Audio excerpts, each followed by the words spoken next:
ఇక్కడ ఉన్నటువంటి బీసీ బిడ్డను అన్యాయంగా చంపినటువంటి నిందితుల మీద చర్య తీసుకోకుండా 15 రోజులైతున్నా కూడా ఎటువంటి కార్యాచరణ లేదు.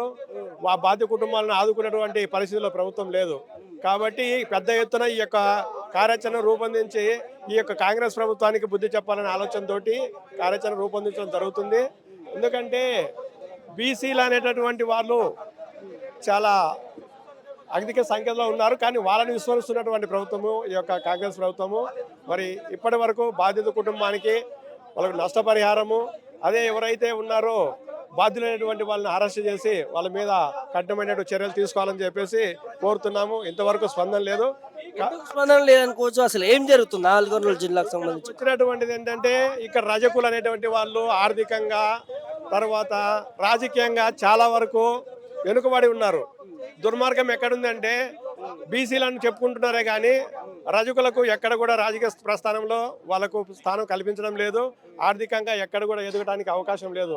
అందువల్ల వీళ్ళకు రాజకీయంగా కానీ ఆర్థికంగా లేని పరిస్థితుల వల్ల ఎవరైతే ఆర్థికంగా రాజకీయంగా ఉన్నటువంటి వాళ్ళు వీళ్ళను అణచడానికే ప్రయత్నిస్తున్నారే తప్ప వీళ్ళను వారికి సహాయం చేసి వాళ్ళను ముందుకు నడిపించే పరిస్థితిలో లేదు. కాబట్టి దయచేసి ఈ యొక్క బాధిత కుటుంబాలు ఆడుకొని వారికి న్యాయం చేయాలని చెప్పేసి మేము మా తరపు నుంచి కోరుతున్నాము. పెద్ద ఎత్తున కూడా ఈ యొక్క ఉద్యమం కొనసాగుతుంది.